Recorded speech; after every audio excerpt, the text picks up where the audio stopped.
After 53 years of service, this pedestrian bridge is getting an upgrade to help better serve its community. And EllisDon is taking charge, ensuring a smooth project to completion.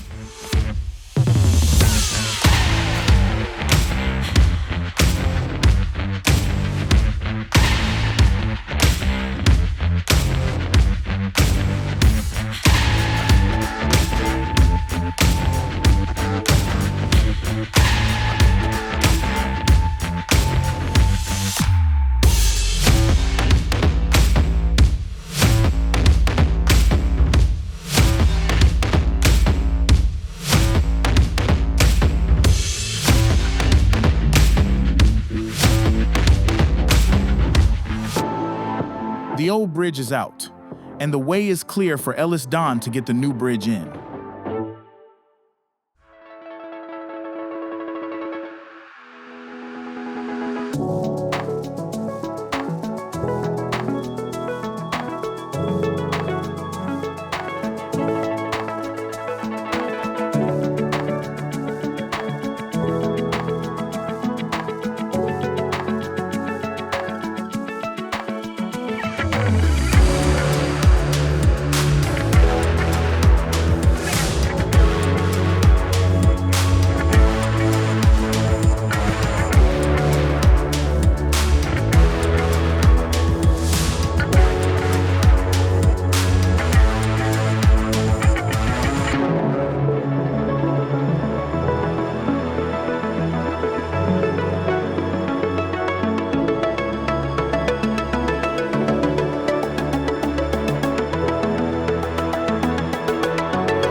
Although there's still some work to be done, this new pedestrian bridge is officially open to the public, thanks to EllisDon.